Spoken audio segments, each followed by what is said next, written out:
Hello, bienvenue dans un nouveau carnet de bord. Aujourd'hui on est lundi et je démarre la semaine avec une lecture que j'ai commencée ce week-end. Il s'agit de Nous sommes cruels de Camille de Peretti aux éditions Livre de Poche. C'est un livre que j'avais fait dédicacer l'année dernière par l'autrice lors du salon de la foire de Brive et je le lis avec Florence Flowen Books puisqu'on l'avait acheté toutes les deux à Brive l'année dernière, donc vu que Brive c'est dans 15 jours, il serait temps qu'on avance un peu. Par contre je suis au tout début, j'ai lu une trentaine de pages. C'est un roman épistolaire, c'est une réécriture des liaisons dangereuses donc des 2.0, voilà c'est ça que je voulais dire. Un peu moderne. Et donc du coup, voilà, on va suivre Julien et Camille qui vont se faire passer pour le vicomte de Valmont et la marquise de Merteuil. Voilà. Sauf que j'ai un peu de mal. Pour l'instant, je suis pas trop dedans, donc je vais l'avancer. Peut-être que je me trompe et que c'est un prérequis du départ. Je vais l'avancer un petit peu et puis je vous en reparlerai plus tard dans ce carnet de bord. Sinon, aujourd'hui on est lundi, je dois passer à Cultura, peut-être en fin de journée. J'ai des choses à aller chercher et surtout je dois récupérer un livre que j'ai commandé qui est Anne Granger, le tome 5, je crois, 5 ou 6, je sais plus trop à quel tome on est avec Florence puisque on lit en fait les enquêtes de Lizzie Martin et Ben Ross, du coup la série un peu cosy mystery victorienne de Anne Granger. Et là on va lire un nouveau tome pour le Victober où en fait on lit des romans victoriens, même si pour l'instant on est la fin du mois et je n'ai lu aucun livre victorien pour le mois d'octobre puisque je suis encore une fois à la ramasse. Donc voilà, normalement le Victober nous lisons des romans écrits à l'époque victorienne pendant le mois d'octobre, donc October, Victober, ok. J'en ai lu aucun, voilà, mais bon c'est pas grave, le mois d'octobre n'est pas terminé, donc j'aimerais lire le Anne Granger avec Florence et aussi un autre livre, le tome 2 de Bella Ellis, des enquêtes des sœurs Brontë. Alors pareil, c'est pas vraiment un livre victorien mais ça se passe pendant la période victorienne, ça met en scène les sœurs Brontë donc, qui ont écrit pendant la période victorienne. Et voilà, donc j'aimerais bien lire ça et peut-être aussi lire Frankenstein de Mary Shelley que je n'ai toujours pas lu et qui en plus fait partie de mon poster des 50 livres à avoir lu dans sa vie. Donc voilà, Frankenstein par contre c'est un vrai roman de l'époque victorienne, donc ça rentrerait dans le challenge. Bon, moi je pourrais en lire un. Et il faudrait aussi que je termine Villette de Charlotte Brontë, que je n'ai toujours pas terminé. Voilà, je voulais le prendre en audio en fait, mais il n'existe pas en français. Il existe en anglais ou en italien sur Audible. Mais je ne l'ai pas trouvé en français, donc je vais le lire en papier, c'est pas grave. Mais comme c'est une lecture lente et que déjà ce mois-ci j'ai pas lu grand chose, j'ai pas envie de me ralentir encore plus, quoi. Voilà le dilemme de lectrice. Bref, j'ai pas grand chose à vous dire pour le moment, c'est juste pour introduire ce carnet de bord. Donc je vous laisse ici et je vous retrouve plus tard.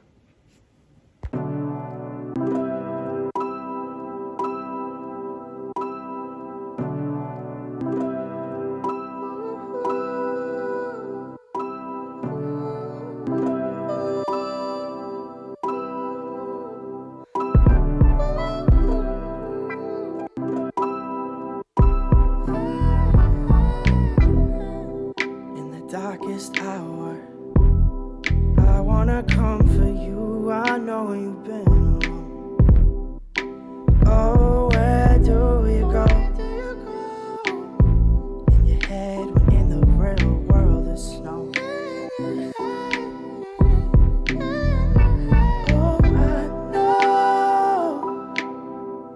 Oh, I know how you hate the cold.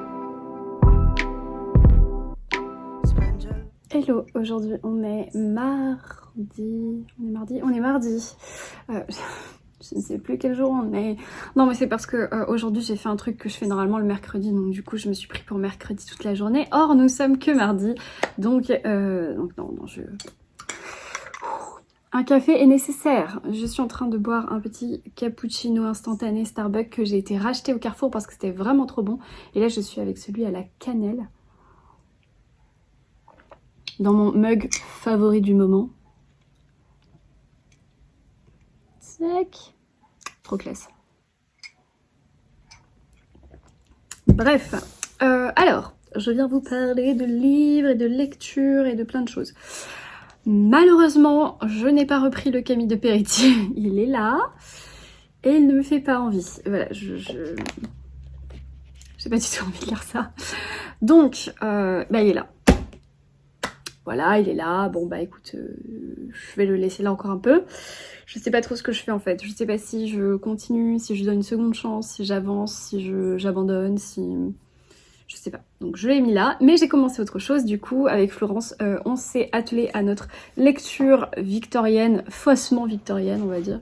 Parce que c'est écrit par Anne Granger, donc à notre époque. Mais les personnages sont de l'époque victorienne. Ça se passe pendant le règne de la reine Victoria. Donc du coup c'est le tome 5 de Anne Granger, des enquêtes de Lizzie Martin, le témoignage du pendu. J'aime beaucoup cette couve. Je la trouve très halloweenesque. Même si j'aime pas Halloween, je trouve que ça va super bien dans l'ambiance de cette semaine, sachant que Halloween c'est dans 5 jours, 6 jours. C'est la semaine prochaine quoi. Donc voilà, il est pas très long celui-ci, il fait 330 pages, j'en ai lu 50 hier soir. J'ai pris mon petit marque-page littérature noire de chez Léa. Et je vous en reparlerai un peu, plus tard dans le carnet de bord parce que là en 50 pages je pense que mon résumé sera un petit peu bancal. Mais ça commence très bien et je suis trop contente de retrouver Ben et Lizzie et voilà. J'aime trop cette saga. On est trop fan avec Florence, franchement j'aime trop. Et en fait j'ai déjà le tome 6 dans ma palle puisque je l'avais reçu à sa sortie il y a 2 ans. Et je l'avais jamais lu puisque du coup c'était un tome 6. Je savais pas en fait. Quand 18 m'avait envoyé le prochain qui s'appelle L'orpheline de Salisbury. Je pense que c'était il y a 2 ans et je pensais que c'était un livre qui n'était pas dans une saga et quand j'ai su que c'était un tome 6, du coup je l'ai gardé, je l'ai mis de côté et là je suis trop contente parce que du coup ça sera le prochain et j'avance dans cette saga et j'adore. Voilà, donc ça c'est ma nouvelle lecture de la semaine. Je sais pas trop comment je vais la lire, comment je vais avancer dans ma lecture, mais ce week-end je suis toute seule donc potentiellement je peux l'avancer et le terminer, voire lire 2 livres cette semaine, ça serait vraiment bien. Sachant qu'après avec Flo, on va lire autre chose. Je crois qu'on enchaîne 2-3 lectures ensemble là, donc ça va être trop bien. On a le Bella Ellis à lire et on a aussi un Nancy Mitford qu'on aimerait bien se caser.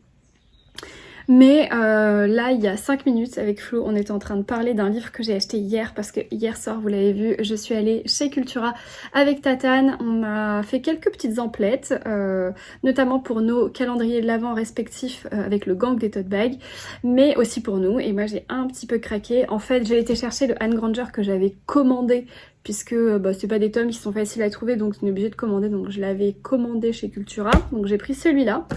Je suis tombée par hasard sur un Agatha Christie qui s'appelle Black Coffee et qui est en fait une pièce de théâtre qui a été adaptée par Charles Osborne et je ne crois pas l'avoir, vraiment j'ai cherché et je n'ai pas l'impression que ça a été sous un autre nom. Voilà, parce que ça s'appelle Black Coffee en anglais, donc je comprends pas pourquoi je l'aurais pas en édition, mon ancienne édition livre de poche, en tout cas je l'ai pas celui-ci. Et il ne faisait pas partie de la liste, donc voilà, c'est la première pièce de théâtre d'Agatha Christie. Voilà, donc ça se passe avec Hercule Poirot apparemment, mais je l'avais pas, donc je l'ai pris.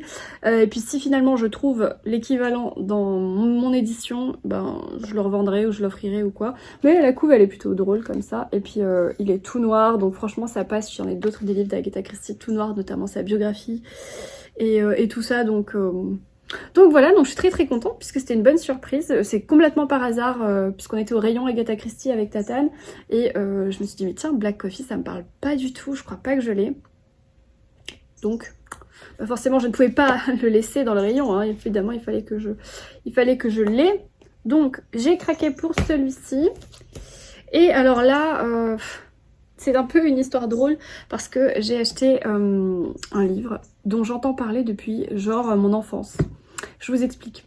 Donc hier j'étais avec Tatane, Tatane, c'est ma tante qui m'a initiée à la lecture avec ma mère depuis toute petite, etc. C'est elle qui m'a fait connaître Agatha Christie, qui m'a acheté mon premier Agatha Christie quand j'étais adolescente, etc., etc. Et on a sensiblement les mêmes goûts littéraires, puisque autant avec ma mère, on adore la lecture toutes les deux, mais on a des goûts diamétralement opposés. Tout ce que j'aime, elle ne l'aime pas, et tout ce qu'elle aime, je le déteste. Donc autant on a des goûts littéraires très opposés, autant avec Tatane, on a des goûts littéraires très très proches, et on aime quasiment tout pareil. Vraiment, on aime les cozy mystery, les polars, les thrillers, les sagas familiales, les romances, enfin voilà, on aime tout.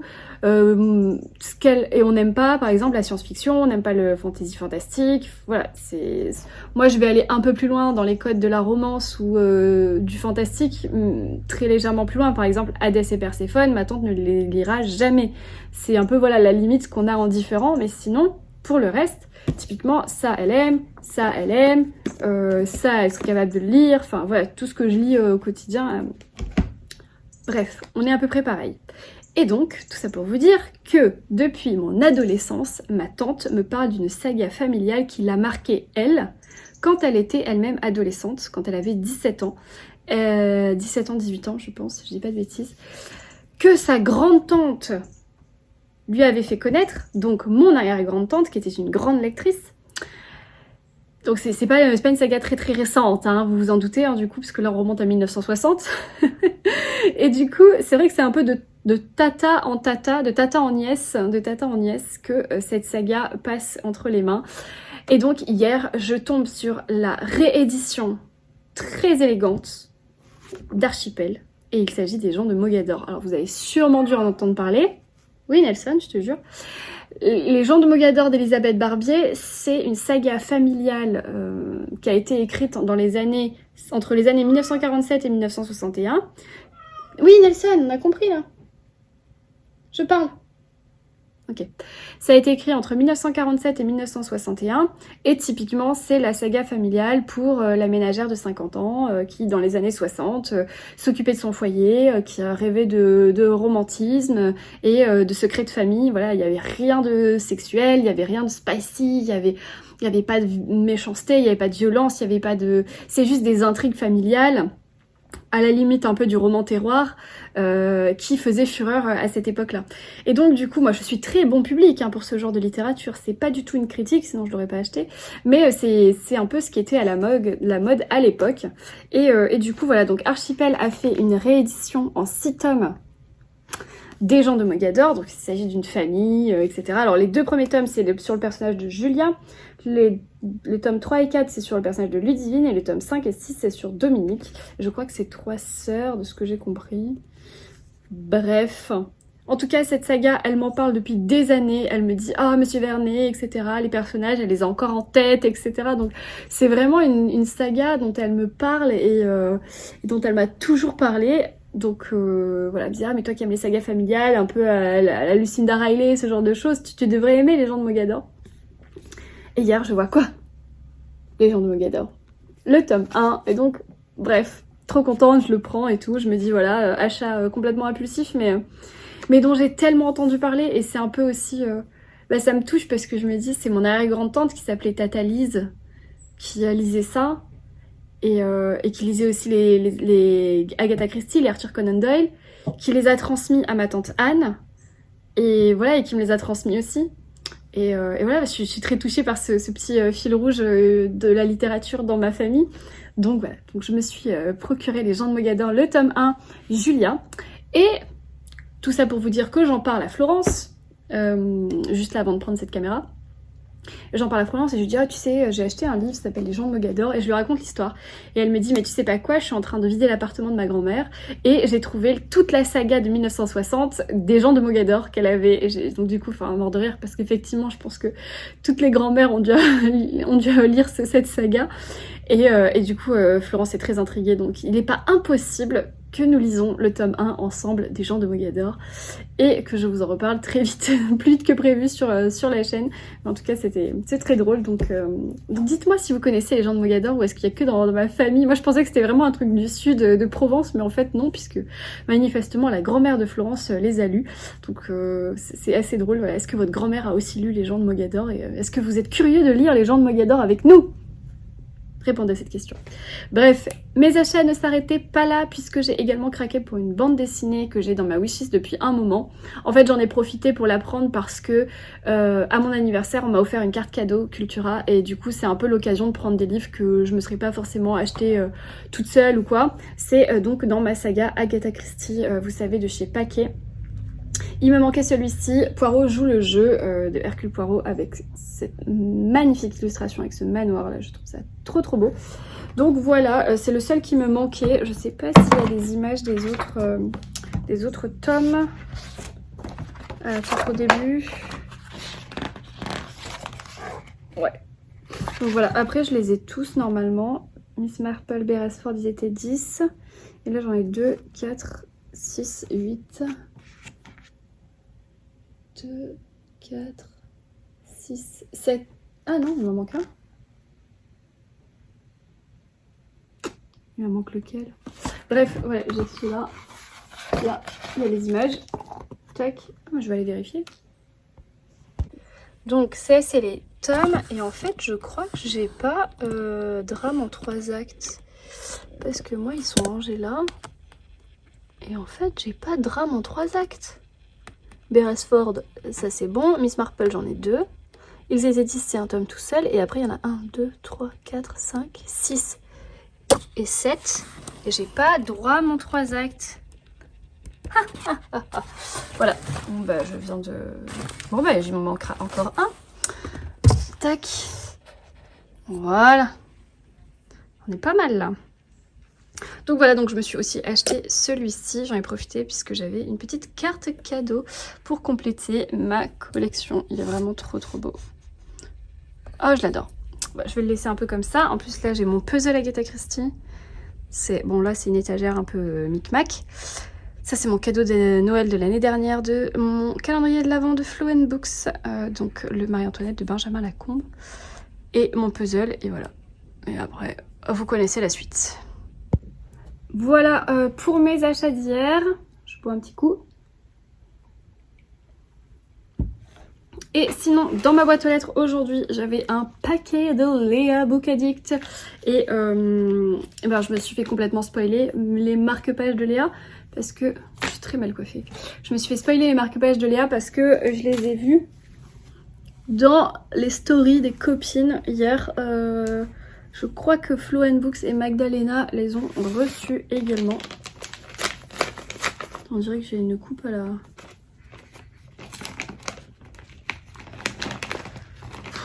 Mes carnets de bord, c'est des sketchs, je vous jure.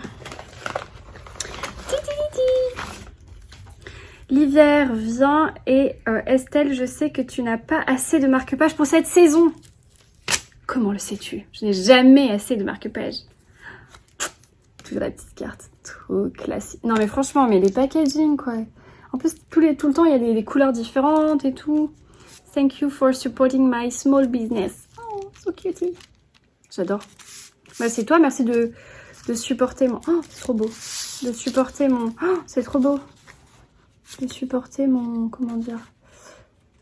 Bah, ma collection de marque-pages. Oh, ils sont trop beaux. Magnifiques. Oh là là, je vais changer le marque-page du jour. Alors... Il y a celui-là, trop beau, qui s'appelle Hot Chocolate is like always from... A hug from inside, pardon. Pas always. Donc un chocolat chaud, c'est comme un câlin de l'intérieur. Trop bien, c'est trop joli. Alors moi, je ne bois pas de chocolat chaud, mais c'est pas grave parce que je bois des cappuccinos chauds et ça marche aussi. Des lattés. Il est trop beau et en fait, il est un petit peu irisé. Tu vois ce que je veux dire? Et alors dans le même thème colorimétrique, on a ça qui est trop magnifique en fait. Il y en avait un qui était un peu sur le même thème en automne. Il me semble. Il est trop beau. Ah, on m'appelle. Donc oui, il y en a un aussi en automne qui ressemble beaucoup à ça. Un peu dans les tons caramel, je crois, qui vient de chez Léa. Il est trop classe, je l'adore. Je vais le changer de suite. Non, pas les gens de Mogador. Stella, on ne les lit pas tout de suite. Je vais changer celui-là. Littérature noire. Qui était aussi très classe hein, pour celui-là. Parce qu'il est un peu plus cosy, ok. Voilà, ça change. C'est un peu violet. Ça va un peu dans le thème violet. On voit pas trop les couleurs là. Bref. je fais mon micmac. Et alors 2 autres marque-pages qui sont dans un autre état d'esprit qui s'appelle Time to Chill. On a celui-là, avec cette jeune demoiselle très élégante. Moi j'adore le rouge, donc c'est très joli. Et celui-là. Pareil, un petit peu irisé. C'est très beau avec les fleurs là. Bon, de toute façon, quand il y a des fleurs et de la végétation, c'est pour moi. Hein. J'aime trop. Ah, ils sont trop beaux. Oh, merci Léa.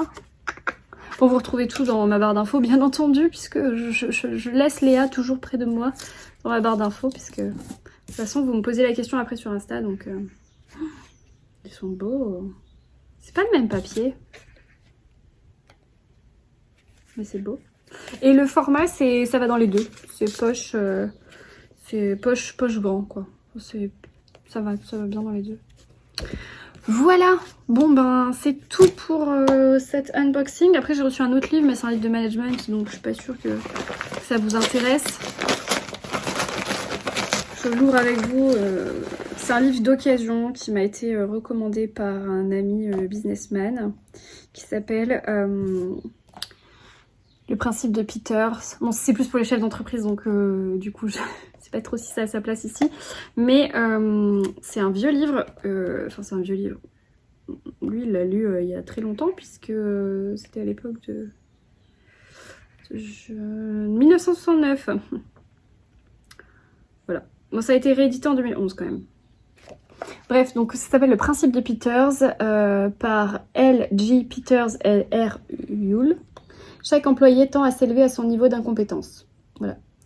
Incompétent, compétent, super compétent, bref. C'est un livre chez Livre de Poche. Moi, je l'ai trouvé sur Momox parce que je l'ai pas trouvé... Enfin, je l'ai trouvé d'occasion, quoi. Je crois que je l'ai payé 2 € et quelques. Mais voilà, c'est pour les chefs d'entreprise. C'est pas vraiment sa place ici, mais c'est un livre quand même, donc ça marche aussi. Bref. Voilà. Pour le coup, c'est tout pour aujourd'hui. Je pense que j'ai assez parlé pour pas grand-chose. Je vais faire quoi là? Voilà, il est l'heure. Je crois que je vais m'arrêter. Je vais juste checker un peu mes mails et mon chiffre d'affaires et puis après, je vais aller lire. Voilà, je vais aller lire Anne Granger. Je vais retourner à l'époque victorienne et élucider les meurtres. À plus. Afraid to leave, afraid to show. Afraid to leave, afraid to leave, afraid to show. Sometimes find yourself knowing no. Lost and looking for a soul. Grabbing for what you can hold. Sometimes realize there's nowhere to go. There's the thing we're searching for. It's just waiting back. Hello, aujourd'hui on est mercredi, c'est la fin de journée et c'était pas une journée très cool aujourd'hui. Au boulot, j'ai enchaîné les problèmes en fait, donc ça m'a pris toute mon énergie et j'ai pas terminé parce que j'attends encore des appels. Et je voulais venir vous parler un petit peu pour me changer les idées, mais les chiens dehors ils arrêtent pas d'aboyer, c'est un peu saoulant. Je viens de me faire un petit café et je vais vous poser parce que sinon je vais avoir mal au bras. Je vais vous parler de ma lecture de Anne Granger que j'ai bien avancé puisque je suis à la moitié. Et j'ai reçu un livre de chez Plomb. Je sais pas du tout ce que c'est parce que je n'étais pas du tout au courant que j'allais recevoir quelque chose. Donc je vous pose et j'arrive. On change d'heure ce week-end et il fait déjà nuit à 17h30. Pour vous parler, je suis obligée de mettre la ring light.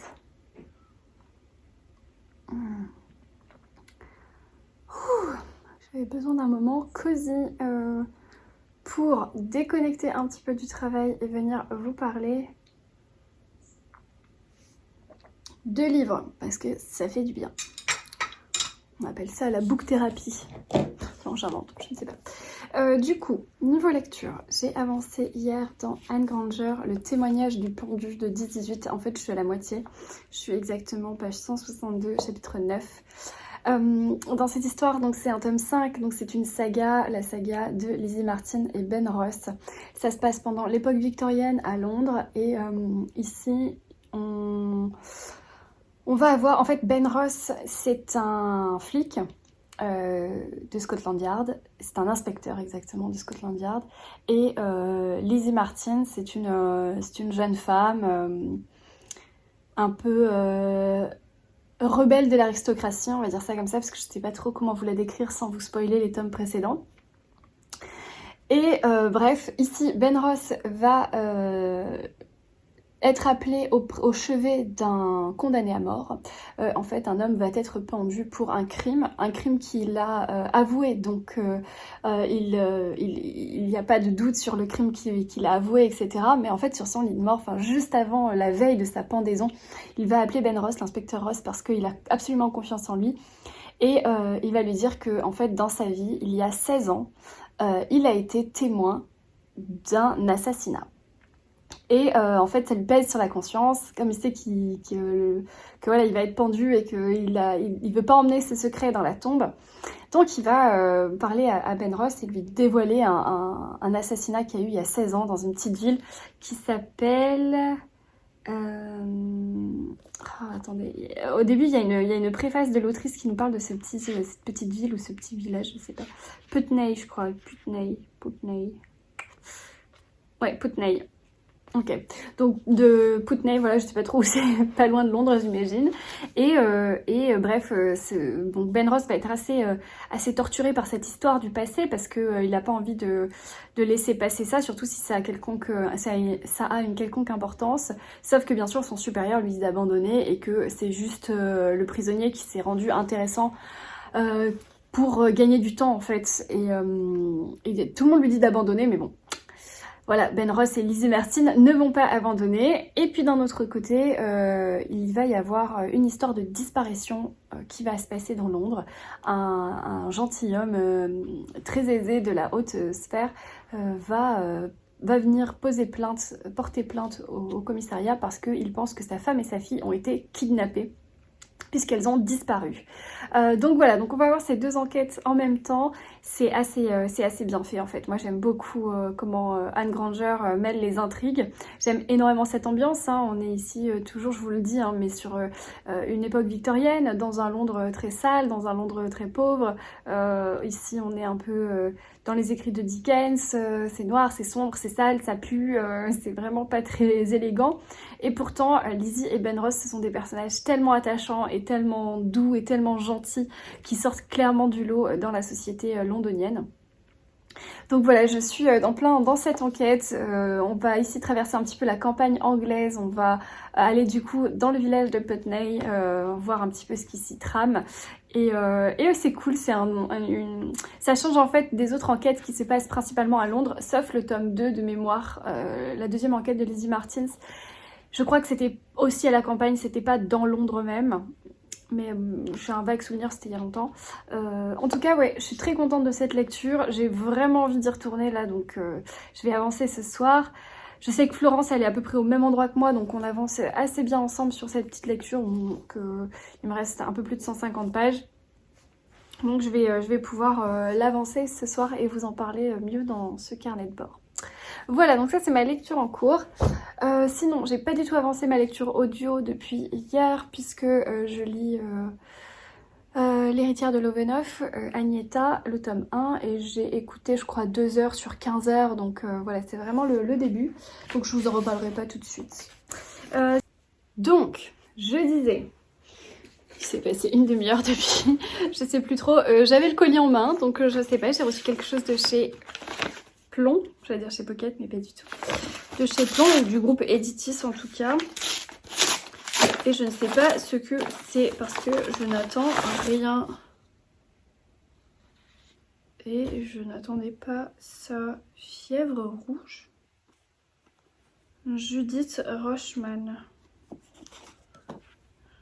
Okay. Ah, c'est dédicacé en plus.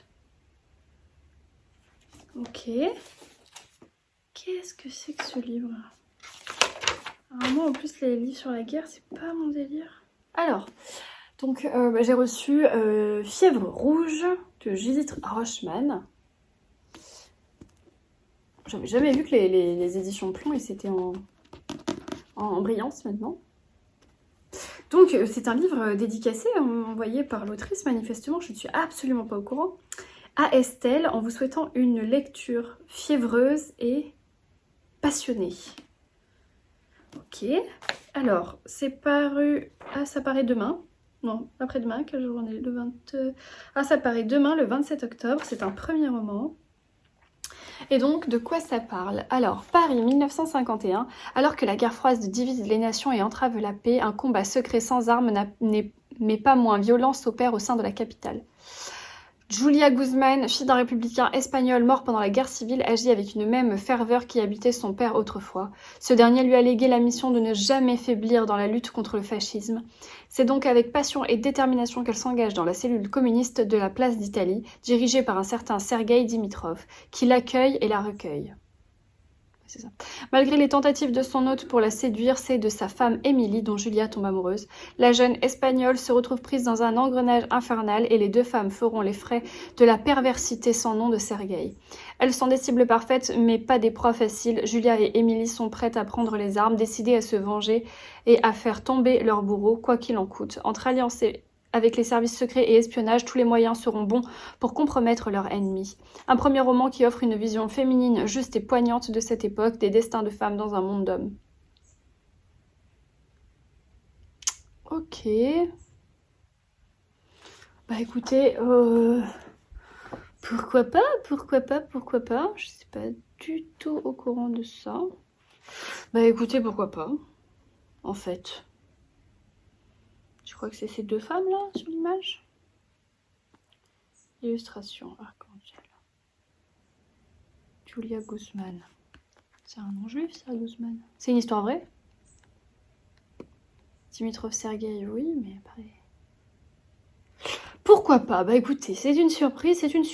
Hein. En tout cas, ça a l'air bien aéré, ça a l'air fluide. Pas très long, 250 pages, 350 pages. Bah écoutez, pourquoi pas, ça peut plaire, ça peut le faire. En tout cas, bah merci à Plomb pour cette surprise et merci à Judith Rochman pour cette surprise également, cette petite dédicace en plus, petit clin d'œil sympa des auteurs, ça fait toujours plaisir, même quand c'est inattendu. Bref, donc, bah écoutez, c'est tout pour aujourd'hui, je vais enfin m'arrêter avant qu'il fasse nuit noire. Je vais peut-être lire un petit peu, mais après dès que mon conjoint rentre, on a une réunion. Donc je suis pas prête de finir cette journée interminable. Bref, j'arrête de me plaindre. Je vous dis à plus tard.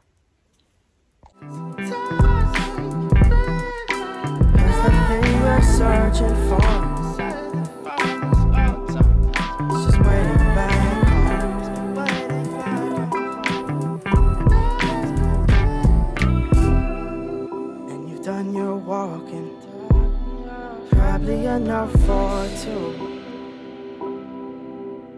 Oh, often you've had it rough, but you also had your cup filled up. And we both know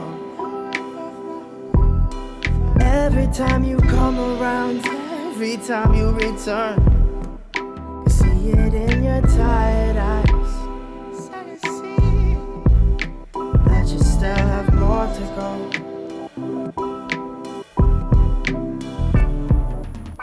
On est vendredi soir et en fait je me rends compte que hier j'ai fait une très légère apparition mais que j'ai pas du tout filmé. Hier soir donc je suis allée prendre un thé avec ma meilleure amie d'enfance India. On a été prendre un thé à la librairie un moment chez Mémé, c'était hyper cool. On a bien discuté, on a pris un petit thé, un petit muffin au myrtille. Mais en fait j'ai rien filmé, je m'en suis rendu compte après en me disant en fait j'ai juste profité à fond et c'était chouette. Là la qualité est un peu dégueu donc je vais me dépêcher. Là j'attends une autre de mes amies puisque ce soir mon conjoint n'est pas là. Donc on va se faire une soirée pyjama, film de Noël, sushi, popcorn, enfin voilà. Un vrai truc de fille, ça va être trop bien. Donc là elle va arriver d'ici une petite heure. Je vais en profiter pour finir mon Anne Granger, donc du coup puisqu'il me reste à peu près 50 pages. Donc j'ai très hâte de le terminer, cette enquête de Lizzie Martin et Ben Ross que j'ai beaucoup aimé. Donc c'était vraiment une très bonne lecture comme d'hab, mais j'ai quand même envie de savoir le dénouement maintenant, le meurtrier, le méchant de cette histoire. Donc je vais les terminer maintenant. Pour ce qui est du programme du week-end, je sais pas trop encore ce que je vais faire puisque je suis toute seule. Et c'est pas plus mal parce que je vais vraiment, je pense, me reposer au max et lire au max aussi. Donc je pense que je vais pas faire des trous de vadrouille de ci, de là. Que vous dire d'autre? Eh bien c'est tout. Je n'ai pas craqué hier à la librairie un moment chez Mémé. Je n'ai rien acheté. J'ai acheté des petites goodies pour le calendrier de Florence, mais c'est tout. Et voilà. Donc j'ai rien reçu dans la boîte aux lettres non plus. Donc je vous laisse et je vous dis sûrement à demain. Hello, on est samedi matin et je commence une nouvelle lecture. Il s'agit de Frankenstein de Mary Shelley que j'ai ici en édition Pocket Classique. C'est un livre que j'avais acheté il y a pas si longtemps finalement, peut-être 6 mois, 1 an. C'est pas long pour moi.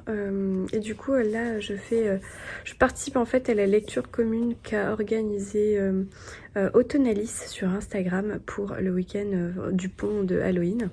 Alors moi je n'aime pas du tout cette fête de Halloween, c'est une des fêtes que j'aime vraiment le moins. Mais je suis très curieuse de découvrir cette œuvre, sachant qu'en plus ce roman fait partie des 50 livres à lire qui sont sur mon poster, vous savez, dans ma chambre d'amis. Donc ce serait une case de plus à cocher et que j'ai déjà dans ma pile à lire, donc c'était l'occasion.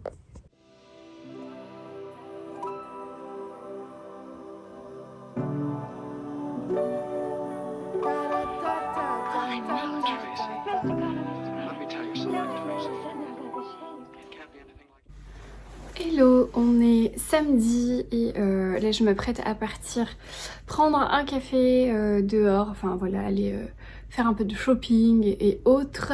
Donc je voulais juste vous parler avant de partir parce qu'après j'ai peur que quand je revienne il fasse nuit. Donc alors au niveau de mes lectures, j'ai terminé, pas du tout. Là, je viens de le commencer. J'ai terminé Anne Granger, donc le témoignage du pendu de chez 10-18, c'est le tome 5 de la saga des enquêtes de Lizzie Martin et Ben Ross. Donc je vous en ai déjà parlé de nombreuses fois. C'est une saga qui se passe pendant l'ère victorienne et qui met en scène donc Elizabeth Martins et Ben Ross. Un duo assez sympathique. Du coup Ben Ross lui il est enquêteur et Lizzie Martin elle est... Enfin, c'est une dame, donc les dames elles travaillent pas trop durant l'ère victorienne. Et du coup, là ils vont enquêter sur deux affaires en même temps. J'ai trouvé que ce tome était un peu prévisible au niveau du dénouement, mais j'étais très contente de retrouver l'ambiance en fait, de Londres, de Lizzie. Et là ce qui est cool c'est qu'on est aussi à côté dans un petit village, donc il y a des allers-retours en fait entre Londres et Penley.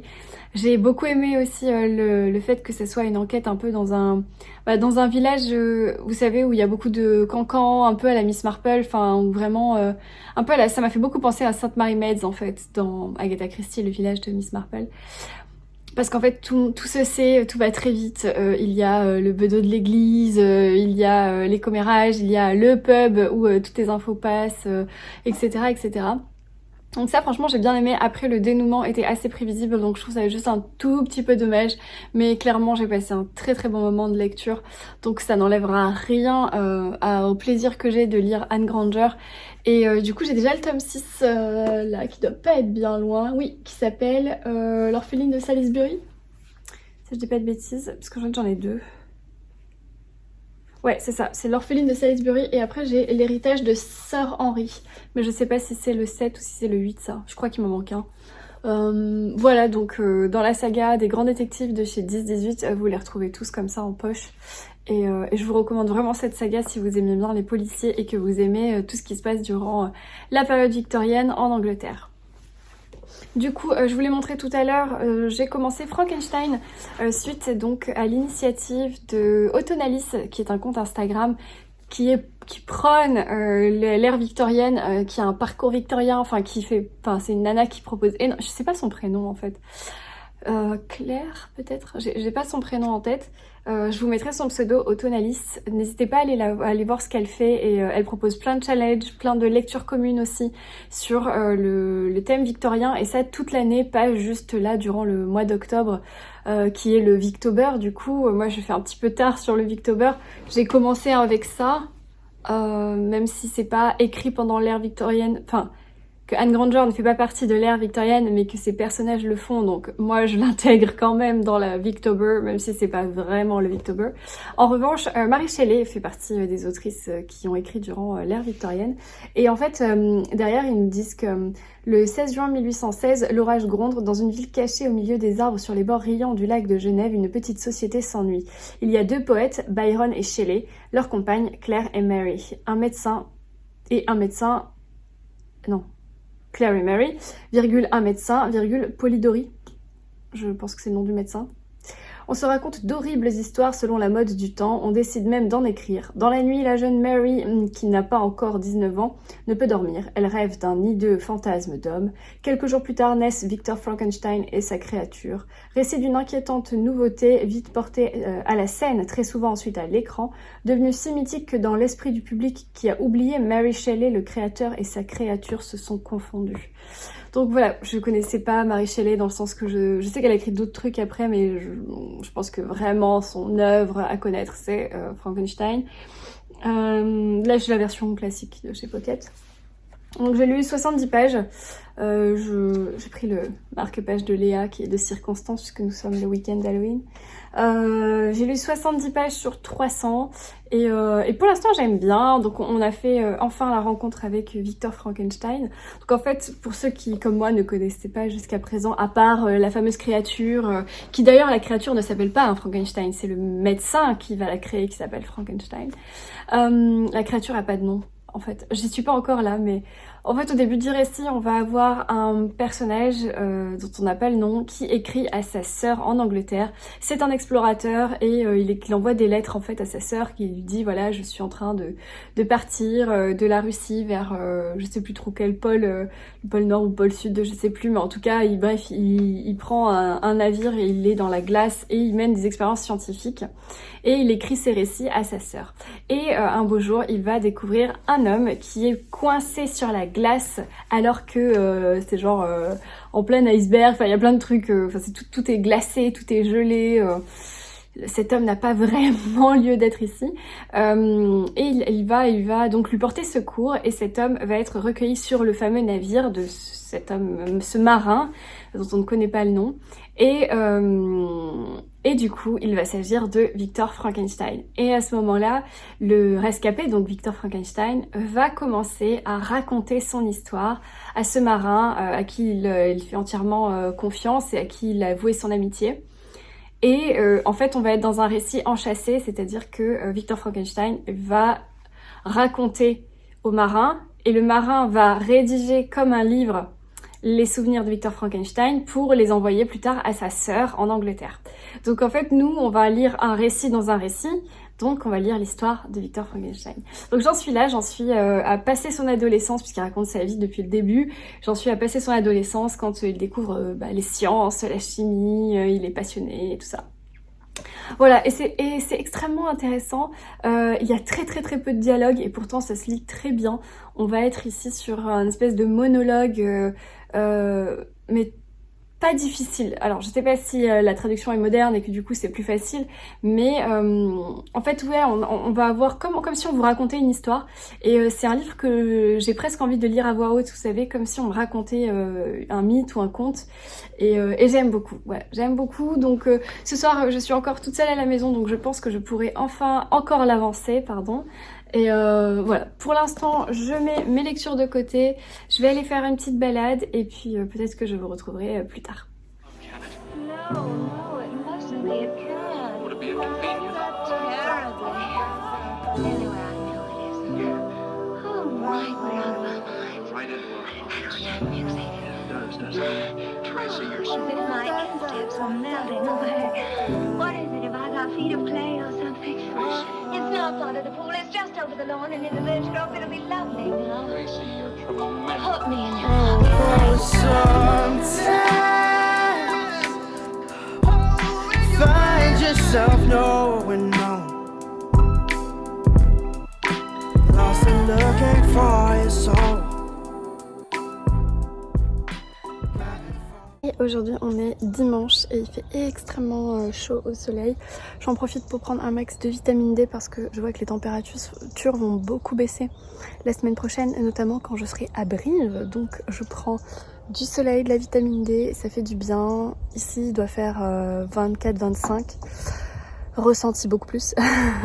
Comme vous voyez, je suis en toute petite débardeur.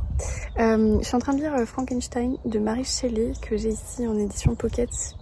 Donc je suis au chapitre 10, page 126, donc presque à la moitié. Et en fait, je voulais vous lire un passage que je trouve magnifique. Donc je vais essayer de vous poser. Je passais la journée suivante à errer dans la vallée. Je m'arrêtais près des sources de l'Aveyron qui sortaient d'un glacier descendant lentement de la montagne pour barricader la vallée. Devant moi s'élevaient les parois abruptes des hauts sommets.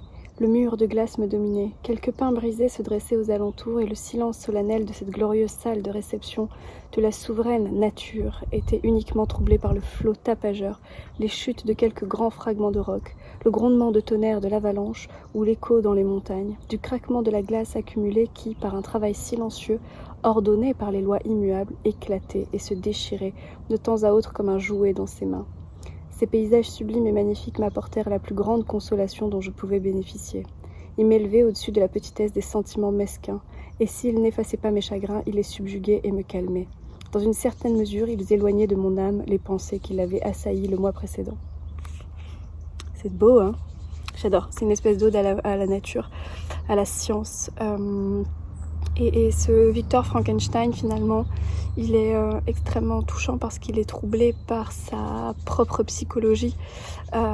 C'est un savant fou un petit peu qui a créé finalement une créature de ses mains et qui ne contrôle plus ni ses émotions ni les conséquences de ses actes, et qui est extrêmement torturé dans son esprit par de ce que ça en résulte, et notamment les conséquences. Donc ouais, j'aime énormément cette écriture, et j'ai une traduction ici qui est de Eugène Rocartel et Georges Cuvier. Voilà, je ne sais pas qui c'est, mais en tout cas je trouve ça très beau. Et il y a des passages comme ça qui sont de la réflexion de Victor Frankenstein que je trouve très très juste et qui me touche beaucoup, comme là ce passage dans la montagne. Voilà, je tenais à vous le lire. Bref, je retourne à ma lecture et je vous retrouve plus tard.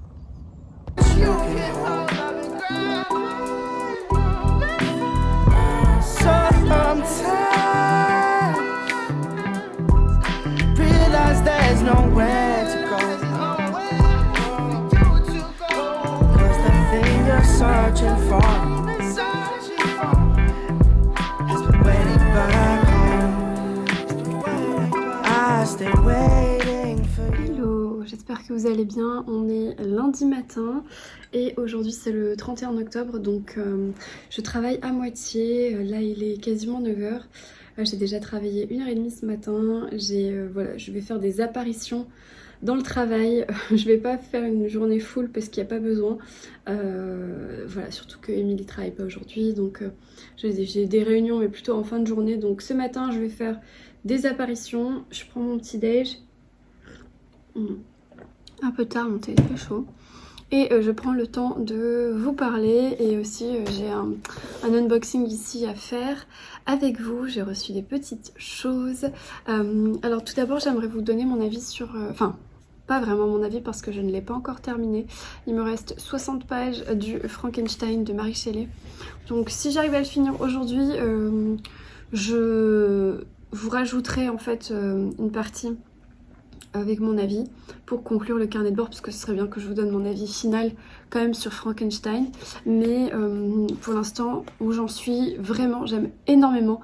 En fait je m'attendais pas du tout à ça, je m'attendais à quelque chose d'un peu horrifique. Je m'attendais à une manière de nous présenter la créature d'une manière très noire, très très sombre, malaisante, tout ce que j'aime pas en fait dans l'horreur, puisque moi j'aime pas l'horreur et j'aime pas la science-fiction.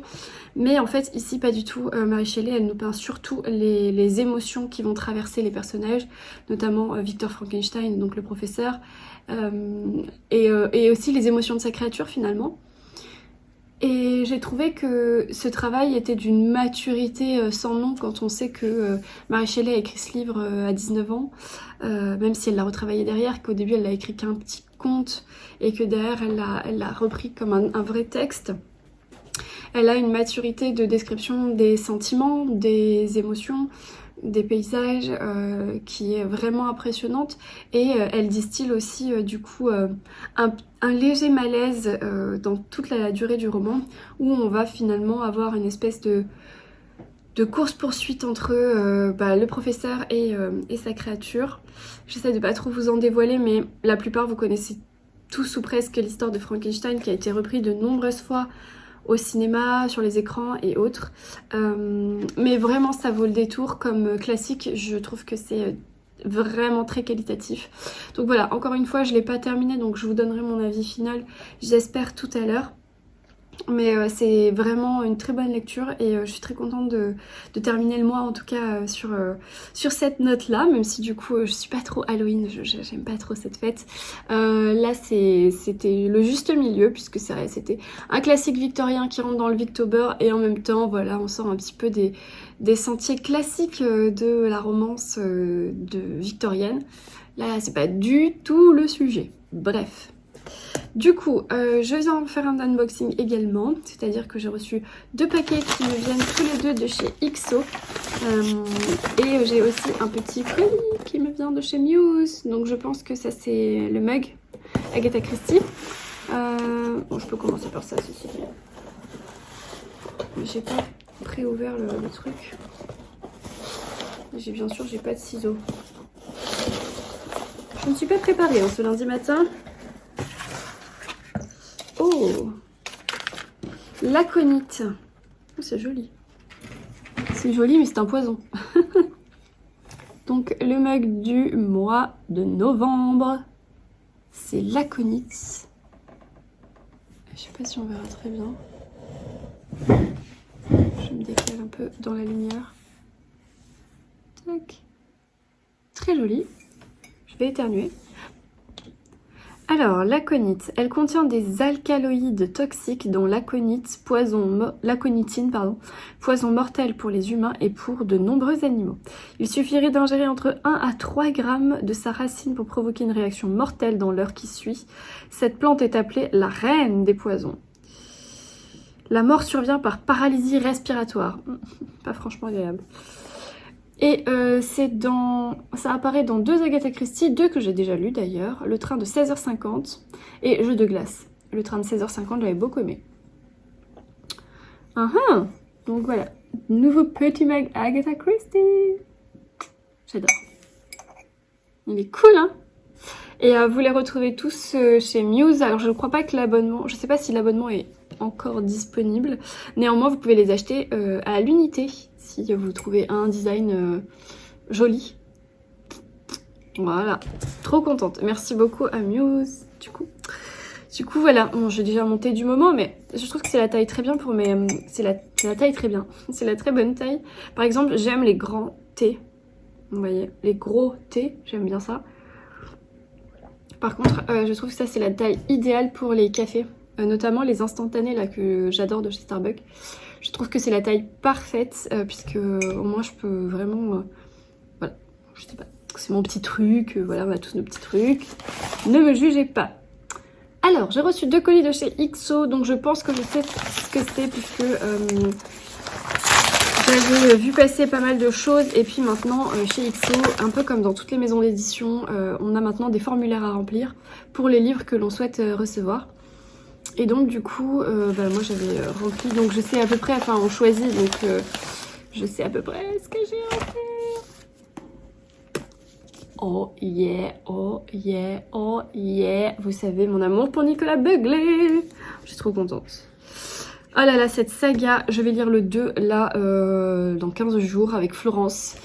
Mais franchement, c'est vraiment vraiment parce que je suis obligée de l'attendre entre guillemets, parce qu'on s'est fait toute la saga ensemble depuis les premiers, depuis le cri, donc on les a lus ensemble, sauf qu'elle les lit chez Pocket et moi je les lis chez XO, donc forcément on est obligé d'attendre 1 an avant de lire le tome suivant, mais du coup c'est vraiment parce que j'attends de lire avec Flo, parce que cette saga je l'adore avec Campbell là, Grace Campbell. Donc là je vais lire Le Passager sans visage qui est le tome 2. Mais le tome 1 c'était le dernier message et donc le tome 3 c'est L'archipel des oubliés. Je ne sais pas si c'est uniquement une trilogie ou si ça va un peu plus loin. Je ne saurais pas vous dire. Voilà, je ne l'ai pas encore lu donc je sais pas. Parce que comme le première saga c'était une trilogie, je ne sais pas si de nouveau il crée une trilogie ici. Mais voilà, Nicolas Begley, un auteur que j'admire beaucoup et que je respecte beaucoup. Ici, on est toujours dans les brumes d'Écosse. Voilà, je ne dirai pas plus. Et une course qui va les entraîner du Loch Ness à la Norvège. Voilà, je ne dirai pas plus non plus parce que c'est un tome 3, donc on n'est pas là pour spoiler, évidemment. Mais si vous connaissez pas cette saga, je vous recommande Le Dernier Message. C'était trop bien, malgré tout ce qu'on a pu dire dessus, sur la rapidité des éléments, sur... Enfin, il y a plein de choses, clairement, coup de cœur. Et puis, il y a toujours une morale dans les romans de Nicolas Begley, une morale très, je trouve, sociétale, actuelle. Donc, je trouve ça hyper pertinent de mettre ça dans une enquête, dans un décor qui est différent, mais pour... parler un petit peu d'un sujet de société qu'on a aujourd'hui. Et Nicolas Begley, il est très fort pour ça. Bon, il faut savoir que c'est un journaliste, je crois, de base. Ouais, c'est un ancien scénariste, mais il travaillait pour M6, je crois. J'étais plus trop. Ouais, c'est le monsieur là. Bref, Nicolas Begley, si tu passes pas là, j'adore ce que tu fais. Merci, merci XO pour ce tome 3. Trop contente. Voilà. Je suis joie. Bref, et donc, ici, je pense que c'est le Mireille Calmel.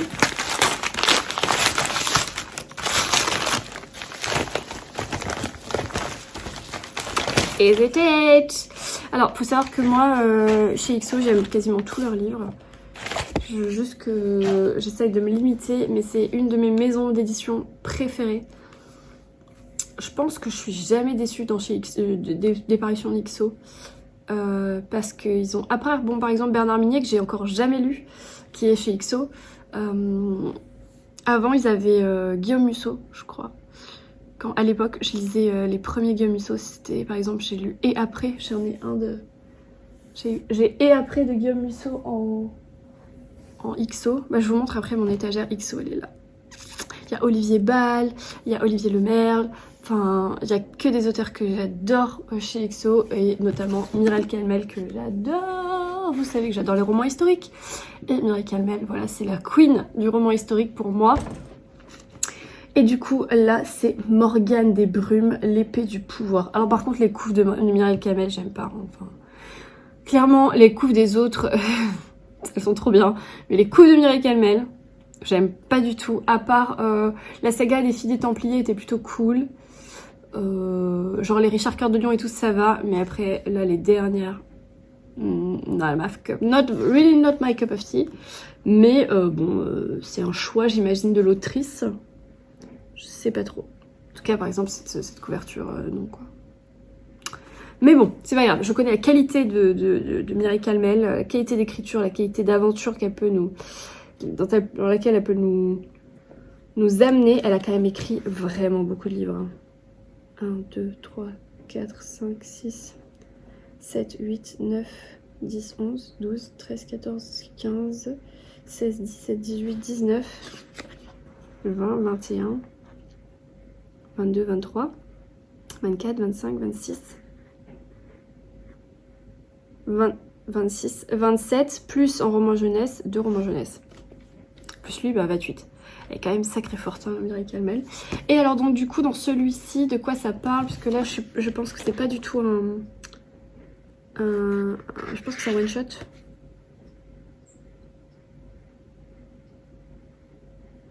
Je pense que c'est un one shot. Oh, il y a des cartes, c'est trop belle. Attendez. Bah attendez, vous êtes là pour attendre. Donc... Oh regardez. Trop classe. Bretagne, Armorique. En fait, ça, c'est un tome c'est un livre qui se passe pendant la. J'ai vu une deuxième carte, mais je sais pas où elle est passée. Oh, trop beau. Qui se passe pendant la table ronde, enfin voilà, donc la légende arthurienne. Alors, de quoi ça parle? Tu es lié à cette lame et à celui à qui elle est destinée. Au large des côtes bretonnes, sur l'île d'Aval, une communauté de prêtresses vit paisiblement à l'écart du combat des hommes. Parmi elles, Morgane, jeune fille fougueuse dont le caractère et les origines cachées font redouter le pire à la grande prêtresse Viviane. A raison. Un jour de mai, emportée par la colère, Morgane commet l'irréparable. À 3 lieues de là, les jeunes Kay et Arthur observent les ténèbres recouvrir le ciel d'Armorique. Ils ne croient pas en la magie, mais devant eux, franchissant la mer, ce sont bien des navires à tête de dragon qui apparaissent. À bord, les hommes du Nord, décidés à retrouver le seul être capable de s'opposer à l'usurpateur du trône de Bretagne, l'héritier perdu de l'épée du pouvoir. Précipités dans le chaos, Morgane, Arthur et Kay vont devoir affronter leurs peurs et leurs croyances les plus tenaces, avec l'espoir de découvrir enfin leur vérité. Oh là là, j'aime trop. Mireille Calmel nous amène avec délice au premier temps des célèbres chevaliers de la table ronde réunis par la mystérieuse Morgane autour du futur roi Arthur. Un incroyable voyage dans l'imaginaire fascinant du monde arthurien, nourri des légendes les plus anciennes, mais aussi des toutes dernières découvertes. J'ai un peu de mal.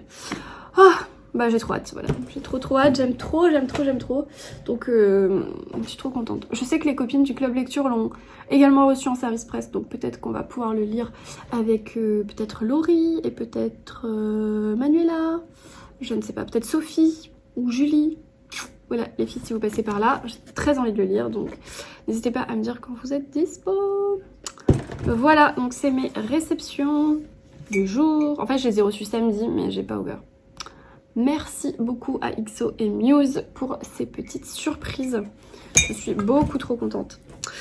Bon, voilà, moi je vous laisse pour l'instant. Je reviendrai conclure le carnet de bord en vous parlant de Frankenstein, je pense. Je vais essayer de le finir maintenant, là, entre maintenant et mes réunions de ce soir. Je pense que je devrais y arriver, 60 pages, même si ça se lit quand même comme un classique, hein, ça se lit pas non plus super facilement. Voilà, je vous dis à plus. On est toujours lundi, fin de journée cette fois, et je vous retrouve donc pour conclure sur ma lecture terminée de Frankenstein de Mary Shelley aux éditions Pocket, que j'ai lu donc en lecture commune avec Autonalis et d'autres personnes. C'était organisé par Autonalis sur Instagram. J'ai adoré cette histoire, je l'ai trouvée extrêmement percutante, extrêmement touchante. On vient ici décrypter complètement l'âme humaine et non humaine, mais surtout toutes les émotions, la culpabilité, la méprise, l'amour, la haine, l'espérance. Enfin vraiment, on vient passer sur un panel d'émotions et de sentiments extrêmement bien dépeint pour l'époque, quand on voit que Marie n'avait pas encore 19 ans quand elle a écrit cette histoire, c'est assez incroyable. Vraiment, je vous le recommande si vous n'avez pas eu la chance comme moi de l'étudier à l'école. Je pense que c'est un texte qui mérite qu'on s'y penche. Merci les moustiques, mais on est en novembre maintenant. J'ai encore des moustiques chez moi. Bref, donc vraiment, j'ai adoré cette histoire, je l'ai trouvée passionnante. Alors c'est pas facile à lire dans le sens où il n'y a absolument aucun dialogue, donc c'est 300 pages de récit, 300 pages de rédaction, une espèce de monologue immense, mais très poignant, très touchant, très bien traduit. Vraiment j'ai trouvé extrêmement pertinent, donc je suis ravie de l'avoir sorti de ma pile à lire, et donc je remercie beaucoup Autonalis de m'avoir tenté de lire ce livre pendant le week-end d'Halloween, donc je la remercie énormément. Et je pense que, donc là aujourd'hui on est le 31, donc c'est Halloween aujourd'hui, et du coup je pense que ce soir je vais finir le mois avec un petit pli du coup sur Mary Shelley, puisque du coup voilà, je ne pouvais pas passer à côté. Je l'avais déjà acquis il y a quelques temps, celui-ci, ou c'est Flo qui me l'a offert, je sais plus lequel elle m'a offert. Donc c'est les petits plis à envoyer comme ça, les mini-livres. Souvent ce sont des lettres Je sais pas, là, oui, là donc souvent ce sont des lettres et ça nous permet d'en savoir un peu plus sur Marie Shelley, sur... D'accord, l'écrivain aventurier Edward. Il y a des images dedans, c'est pour ça que je regardais. Mary Wollstonecraft. La future Marie Shelley. Wow. Bref, donc je pense que je vais terminer ma journée et mon mois de lecture avec ce petit pli de Marie Shelley. Au moins je terminerai en beauté cette période assez horrifique, même si je n'ai absolument pas lu d'horrifique. C'est plutôt une période victorienne, on va dire ça. Donc je terminerai le Victober avec ce petit pli de Marie Shelley. Je vous donnerai mon avis dans le prochain carnet de bord, je pense. Je vais juste ouvrir ma case de mon poster 50 livres en enlevant du coup celle de Frankenstein et je vous laisse pour ce carnet de bord. Et je ne sais pas si on verra très bien, mais du coup ici j'ouvre la case Frankenstein de manière délicate et élégante. Franchement ce poster il est génial, mais qu'est-ce qu'il est difficile à enlever. Les autres, quand je l'ai fait la dernière fois, je l'ai enlevé avec une pince à épiler. Parce que en fait tout se déchire. Et donc je vais enlever ça à la pince à épiler pour arrêter ce carnage. Et voilà, c'est donc ma 12e case ouverte sur les 50 titres. Et je suis ravie. J'espère que vous avez passé un très bon moment en ma compagnie, que vous avez pu noter quelques lectures. Peut-être que je vous ai donné envie de lire Frankenstein. En tout cas, moi je vous laisse pour cette fois. Je vous retrouve très vite dans un prochain carnet de bord.